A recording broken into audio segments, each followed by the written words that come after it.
ఇవాళ ఖాళీగా ఉండి ఒక సినిమా చూసాను నేను. అది కూడా ఎన్టీఆర్దే, అరవింద్ సామెత వీరరాఘవ సినిమా ఉంది కదా, ఆ సినిమా చూసాను. నేనే చెప్తున్నా, నాకు సినిమా అంతా చూసిన తర్వాత ఒక సీన్ అయితే నాకు అది చాలా బాగా నచ్చింది. సీన్ ఎంత బాగా నచ్చిందంటే, సీన్ నిజంగా చెప్తే మీరు కూడా వెళ్ళి చూడాలనిపిస్తుంది. ఆ సీన్ ఇప్పుడు వీడియో చూసి నేను చెప్పిన విధానం మీకు నచ్చుతుంది. నచ్చి మీరు వెళ్ళి ఆ సినిమా చూడాలనిపిస్తుంది. ఆ సినిమా చూడాలనిపిస్తుంది. అంత బాగుంటుంది సీన్. నాకు బాగా ఇష్టమైంది ఏంటంటే, ఎన్టీఆర్ సొంత ఊరికి వచ్చినప్పుడు ట్రైన్లో దిగుతాడు కదా, అక్కడ చాలా బాగుంటాడు నిజంగా. ఎన్టీఆర్ అంత బాగుంటాడంటే, బృందావన్ ఏదో ఉంటుంది కదా, బృందావన్ సంథింగ్ సినిమా, ఆ సినిమాలో కంటే బాగుంటాడు ఇందులో. ఆ ట్రైన్లో దిగినప్పుడు నిజంగా ఉంటుంది. ట్రైన్లో దిగిన వెంటనే అసలు ఆ సీన్కి నాగేంద్ర బాబు కూర్చున్న సీట్లో ఎన్టీఆర్ గారు కూర్చోవాలి. ఒకసారి మీరు సినిమా చూడండి. ఎందుకంటే ట్రైన్ దిగిన వెంటనే అంటే నాగబాబు గారికి నాగబాబు గారికి ఎన్టీఆర్ కొడుకు అనమాట సినిమాలో.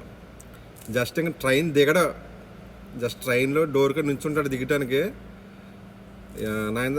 నాగబాబు ఏం చేస్తాడంటే బండి కారుకి వేస్తాడనమాట, బండి తాళం నడపమని చెప్పి. సరేనా, ఒకసారి ఆ సీన్లో చూడండి. ఎన్టీఆర్ అంత అందంగా ఉంటాడంటే అంత అందంగా ఉంటాడు నిజంగానే. ఆ ఒక్క సీన్ కోసం చూడొచ్చు సినిమా, ఆ ఫైట్ కోసం. చాలా అంటే చాలా బాగుంటుంది ఆ ఫైట్లో కానీ, తర్వాత ఆ సీన్లో కానీ. ఒకసారి మీరు గమనించండి, ఆ తాళం ఇస్తారన్నమాట ఎన్టీఆర్ గారికి, ఏంటి బండి నడపమని చెప్పి. అప్పుడు బండి నడిపితే నాగేంద్ర బాబు సీట్లోనే ఎన్టీఆర్ కూర్చుంటాడు, ఎన్టీఆర్ కూర్చోవాల్సిన సీట్లోనే నాగేంద్ర కూర్చుంటాట. సరేనా, అక్కడ అదే త్రివిక్రమ్ గారు అంతా క్రియేట్ చేసింది అనుకో. సరేనా, ఒకసారి మీరు సినిమా చూడండి. నేను జస్ట్ ఇప్పుడు ఖాళీ అయ్యి యూట్యూబ్లోకి వెళ్ళి ఏం చూడాలనుకుంటే ఎన్టీఆర్ సినిమా వచ్చింది, చూసాను. నిజంగా ఆ ఒక్క సీన్ కూడా ఆగిపోయినమాట నేను. సినిమా అంత బాగుంది. అసలు ఎన్టీఆర్ కూడా ఫేస్ కూడా చిన్న వయసులాగా గ్లామర్గా చాలా నీట్గా ఉంటాడు నిజంగానే. అసలు ఆ సినిమాకి అసలు మళ్ళీ చూడబడుతుంది నాకు. ఆ సీన్ అంత బాగుంది. సీన్ నిజంగా చాలా బాగుంది ఎన్టీఆర్ ఆ సీన్ అయితేనే. సరే మీరు వెళ్ళి చూడండి సార్. నా ఫైట్ కానీ అసలు వాయిస్ కానీ నిజంగానే దెమ్మ తిరిగిపోద్ది నాకు తెలిసి. నేను ఎందుకంటే ఎన్టీఆర్ సినిమా థియేటర్కి వెళ్ళి చూడండి. నేను మా అంటే నాకు తెలుసు ఆర్ఆర్కి వెళ్ళాను, దేవరకి వెళ్ళాను. అంటే దేవర హిట్టో ఫ్లాప్ ఇప్పుడు కూడా నాకు వెళ్తాను నిజంగా. దేవర సినిమా హిట్టా ఫ్లాప్ అని ఇప్పుడు కూడా నాకు వెళ్తాను. ఎందుకంటే నేను మధ్యలో వచ్చాను సినిమాకి. నాకేంటంటే నాకు అంతగా నచ్చలే సినిమా. దేవర సినిమా వచ్చాను, మధ్యలోంచి వచ్చాను నేను. బయటికి కూడా కలెక్షన్లో 500-400 అన్నారు, కానీ హిట్టో ఫ్లాప్ అనేది ఎవరికి తెలదు. సరేనా, కానీ ఆ సినిమా నేను చెప్పిన సినిమా చూడండి సారీ. ఎన్టీఆర్ చాలా బాగుంటుంది సినిమాలోనే. అసలు నాకు తెలిసి అయితే అంత గ్లామర్గా మళ్ళీ ఇంకా ఏ సినిమా లేడు అసలు. అరవింద్ సామెత వీరరాఘవ సినిమా ఉన్నట్టు గ్లామర్గా ఇంకా నాకు తెలిసి ఏ సినిమాలో కూడా లేడు. అంత గ్లామర్గా ఉంటాడు నిజంగానే. డ్రెస్ మెయింటింగ్ కూడా చాలా క్లాస్గా ఉంటుంది. తర్వాత జనతా గ్యారేజ్ సినిమా ఎన్టీఆర్ అదిరిపోతాడా. మళ్ళీ అంతగా బాగున్నాడు ఏంటంటే ఇందులోనే. చాలా అంటే చాలా బాగుంటాడు. నాకు తెలిసి జనతా గ్యారేజ్ ఇది ఎక్సలెంట్ సినిమా ఎన్టీఆర్ లైఫ్లో. ఎన్ని ఇట్లో ఉన్నాయి ఏమోని జనతా గ్యారేజ్. ఎందుకంటే ఆ వాయిస్ కానీ, తర్వాత మోహన్ దగ్గరికి వెళ్ళి కలుతారు కదా, అదొకటి. ఫస్ట్ వెళ్ళి కలుతారు అదొకటి. తర్వాత తండ్రి ఫోటో చూస్తారు కదా, అదోసారి బీజిఎం మ్యూజిక్ అక్కడ ఒకటి. తర్వాత ఏంటంటే ఇదే కుటుంబానికి సంబంధించిన అని తెలుసు కదా, అక్కడ ఒకటి సీన్. ఎన్టీఆర్ గారి యాక్టింగ్ అదిరిపోద్ది నిజంగా నాకు తెలిసి. ఇంక 10 మంది వచ్చింది. దేవరలో నాకు నచ్చలే. దేవర గెటప్ బాగుంటుంది. మనిషి గుండ్రంగా మంచి బాగుంటాడు మనిషి. ఆ ఎయిర్ కట్ కానీ మనిషి పొట్టిగా మంచి కుదమట్టంగా ఉన్నట్టుంటాడు మనిషి నిజంగానే. కానీ సినిమాకి నచ్చలే. సరే, కాదేంటంటే ఎన్టీఆర్ నాకు బాగా ఇష్టమైన సినిమా రెండే. ఒకటి ఏంటంటే జనతా గ్యారేజ్, ఇది రెండు ఎక్సలెంట్ మన సినిమా. ఎన్ని సినిమాలు తీయని నాకు బాగా ఇష్టపడి ఇదే. తర్వాత మహేష్ బాబు గురించి చెప్పుకోవాలంటే, మహేష్ బాబు ఎన్ని హిట్లు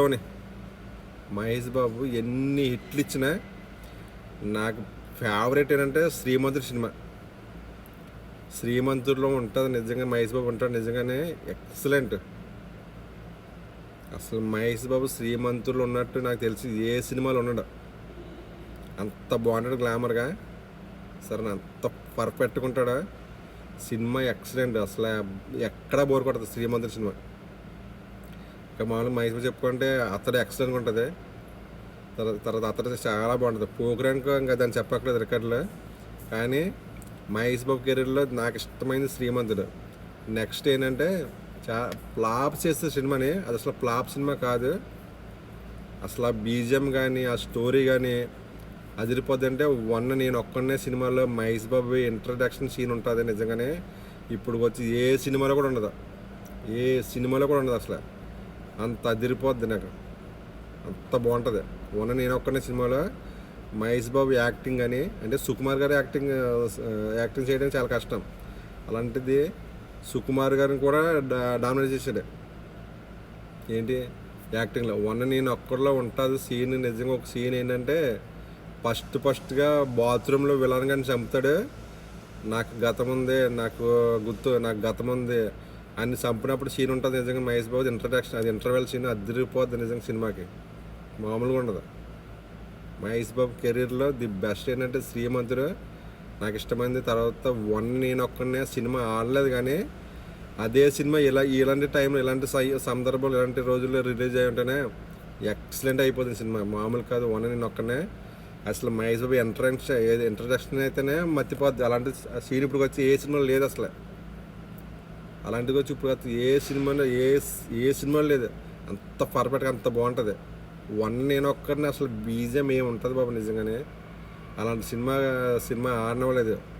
ఎందుకంటే ఫస్ట్ హాఫ్లో హీరోయిన్ది కొంచెం ల్యాగ్ అయిపోద్ది అంతే స్టోరీ, కానీ తర్వాత సెకండ్ హాఫ్ అదిరిపోద్ది. అసలు లాస్ట్లో తండ్రి కొడుకులు పరిధికొచ్చి సీన్ అయితే సరిపోద్ది సినిమాకి. ఆ బీజిఎం కానీ ఆ రన్నింగ్ కానీ అది కానీ కొన్ని సినిమాలు కానీ అప్పుడు దాకా నాకు తెలిసి అంత క్వాలిటీ సినిమా ఏ సినిమా లేదు. కెమెరా క్వాలిటీ కానీ థియేటర్లు చూస్తే నిజం మన దగ్గర సినిమాలో చూసినట్టు కాదు, మన దగ్గర చూసినట్టు ఉంటుంది ఫేమ్. అంత బాగుంటుంది కెమెరా క్వాలిటీ.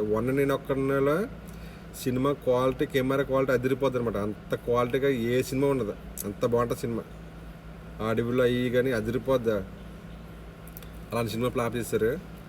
నాకు తెలిసింది ఇంకోటి ఏంటంటే రామ్ చరణ్ గారి సినిమా. నేను ఎక్కడికి వెళ్ళాలంటే అత్తిలి అప్పుడు ఓపెన్ అయింది.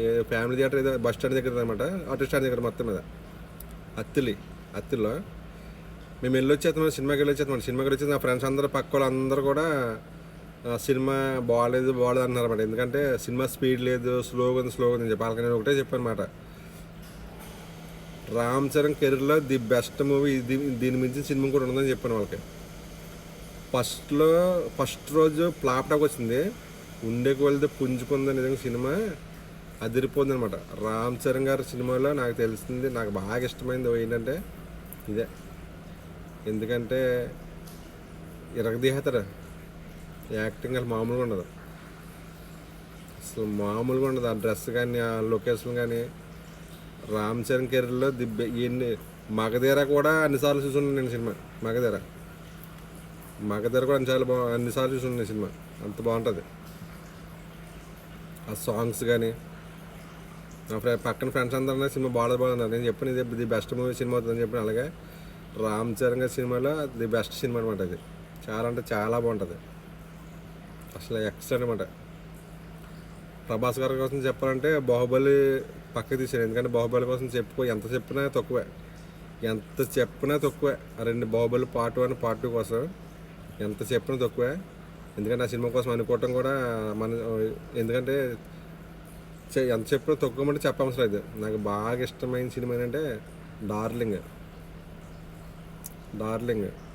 నాకు ఇంకో బాగా ఇష్టమైన సినిమా ఏంటంటే అసలు ప్రభాస్ పెద్ద హీరో అవుతాడు నిజంగా. ఈ రోజు కాబట్టి రేపు పెద్ద హీరో అవుతాడు అనుకున్నది ఏంటంటే డార్లింగ్లోను వైట్ టీషర్ట్ తోటి నెత్తి మీద క్యాప్ పెట్టుకుని ఒక స్టిల్ ఉంటుంది. ఆ స్టిల్ సరిపోద్ది సినిమాకి.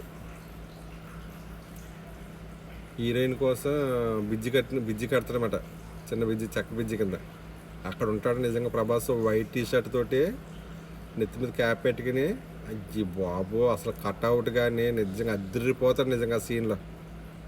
నాకు ప్రభాస్ గారి సినిమా అన్ని సినిమాల కంటే బాగా ఇష్టమైంది డార్లింగ్.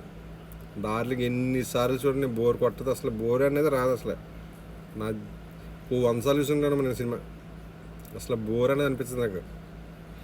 డార్లింగ్. ఎన్ని సినిమాలు తీయని ప్రభాస్, నాకు ఆ సినిమా బాగా ఇష్టం. ఎంత ఇష్టం